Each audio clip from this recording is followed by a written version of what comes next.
24 Athirappilly reporter Rubin ലാലിന് നേരത്തെയും വനം വകുപ്പ് ഉദ്യോഗസ്ഥരുടെ മർദ്ദനമേറ്റിരുന്നു എന്നാണ് വിവരം. വനസംരക്ഷണ സമിതി തെരഞ്ഞെടുപ്പുമായി ബന്ധപ്പെട്ട് വനം വകുപ്പിന്റെ നടപടി ചോദ്യം ചെയ്തതോടെയാണ് മർദ്ദനമേറ്റത്. വനം വകുപ്പിന്റെ ഉന്നത ഉദ്യോഗസ്ഥർ ചേർന്ന് റൂബിനെ മർദ്ദിക്കുന്ന ദൃശ്യങ്ങൾ 24-ന് ലഭിച്ചിട്ടുണ്ട്. ആ ദൃശ്യങ്ങളാണ് പ്രേക്ഷകർ കാണുന്നത്. നേരത്തെയുള്ള സംഭവമാണ്. നമ്മൾ നേരത്തെ പറയാറുണ്ട്, ഈ റൂബിൻ ലാലിനോട് വനം വകുപ്പിന് വലിയ പകയുണ്ട് എന്ന് പറയാറുണ്ട്. അപ്പോൾ അത് സ്ഥിരീകരിക്കാൻ തെളിവെന്ന് കൃത്യമായി പറയാം.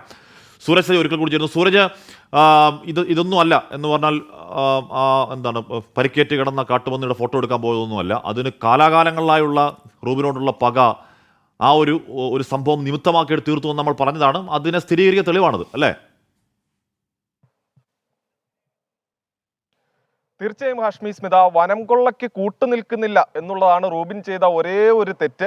ഈ വനസംരക്ഷണ സമിതിയാണ്, അതിരപ്പള്ളി മേഖലയിലെ വനത്തെ കാക്കുന്നതിന് വേണ്ടി വനംവകുപ്പ് ഉദ്യോഗസ്ഥരും തദ്ദേശവാസികളും എല്ലാം ചേർന്നുള്ള വനസംരക്ഷണ സമിതി തെരഞ്ഞെടുപ്പിനിടെ റൂബിനെ മർദ്ദിക്കുന്ന ദൃശ്യങ്ങളാണ് ഇപ്പോൾ നമ്മൾ പുറത്തുവിട്ടിരിക്കുന്നത്. ഈ വനസംരക്ഷണ സമിതി തെരഞ്ഞെടുപ്പ് നടക്കുന്നത് 2021-ലാണ്. അന്ന് ഈ വനംവകുപ്പ് ഉദ്യോഗസ്ഥർ അതുവരെ ഇല്ലാത്തൊരു നിയമം, ഒരു ചട്ടം കൊണ്ടുവരാൻ ഈ തെരഞ്ഞെടുപ്പിനിടെ ശ്രമിക്കുകയായിരുന്നു. അതായത് ഈ വനസംരക്ഷണ സമിതിയുടെ ഭാഗമായി വിവിധ പ്രവർത്തനങ്ങൾ, അത് ചെറിയ ചെറിയ തൊഴിലുകൾ, അങ്ങനെയുള്ള ഈ പ്രവർത്തനങ്ങളെല്ലാം തന്നെ നടക്കുന്നുണ്ട്.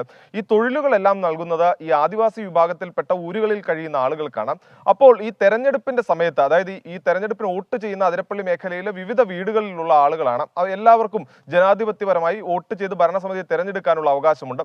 റൂബിന്റെ അച്ഛനായിരുന്നു ഈ വനസംരക്ഷണ സമിതി തുടങ്ങുന്ന 5 കൊല്ലം ഈ വനസംരക്ഷണ സമിതിയുടെ അധ്യക്ഷനായിരുന്നത്. അങ്ങനെ റൂബിനെ വനംവകുപ്പ് ഉദ്യോഗസ്ഥർ ക്ഷണിക്കുന്നു, റൂബിൻ അങ്ങോട്ടേക്ക് എത്തുന്നു, വോട്ട് ചെയ്യുന്നതിന് വേണ്ടി എത്തുന്നു. അപ്പോൾ അതുവരെ ഇല്ലാത്ത ഒരു ചട്ടം നടപ്പിലാക്കാൻ വനംവകുപ്പ് ഉദ്യോഗസ്ഥർ ശ്രമിക്കുകയാണ്. അവർ പറയുന്നത്, ഇതിൽ തൊഴിലെടുക്കുന്ന വനസംരക്ഷണ സമിതിക്ക് കീഴിൽ തൊഴിലെടുക്കുന്നവരെ മാത്രം ഇതിന്റെ പദവിയിലേക്ക് കൊണ്ടുവന്നാൽ മതി. അതായത് ഈ ആദിവാസി വിഭാഗത്തിൽ നിന്ന്, ഉൾവനങ്ങളിൽ നിന്നെത്തിയ ആളുകളെ മാത്രം ഇതിന്റെ ഭാരവാഹികളാക്കി കൊണ്ടുവരണം. സ്വാഭാവികമായും ഈ വനം വകുപ്പിന്റെ നിർബന്ധങ്ങൾക്കും അല്ലെങ്കിൽ വനം വകുപ്പിന്റെ താല്പര്യങ്ങൾക്കും അവരെ ബലിയാടാക്കാൻ കഴിയും എന്നൊരു താല്പര്യം അവിടെ അടിച്ചേൽപ്പിക്കുന്നതിന് വേണ്ടി അവരെ മാത്രം ഇതിന്റെ ഭാരവാഹിത്വത്തിലേക്ക് കൊണ്ടുവരാൻ ശ്രമിച്ചു. സ്വാഭാവികമായും അവിടെ എതിർപ്പുണ്ടായി. അത് റൂബിൻ മാത്രമല്ല, വനസംരക്ഷണ സമിതിയിൽ പങ്കെടുത്ത ആദിവാസി ഊരുകളിൽ നിന്നുൾപ്പെടെയുള്ളവർ പറഞ്ഞു ഈ സ്ഥാനത്തേക്ക് ഒരുപോലെ എല്ലാവരെയും പരിഗണിക്കണം. ഈ തൊഴിലെടുക്കുന്നവരെ മാത്രം പരിഗണിക്കുക എന്ന് പറയുന്നത് നീതികേടാണ്. അതുകൊണ്ട് തന്നെ ആ മേഖലയിൽ നിന്നുള്ള എല്ലാവരെയും ഉൾക്കൊള്ളിച്ചുകൊണ്ടുള്ള ഒരു ഭരണസമിതി ആയിരിക്കണം വരേണ്ടത് എന്ന് പറഞ്ഞുകൊണ്ട് ആ ദൃശ്യങ്ങളിൽ കാണുന്ന പോലെ തന്നെ അവിടെ വലിയ രീതിയിലുള്ള പ്രതിഷേധം ഉയർന്നു. ഈ സമയത്തേക്ക്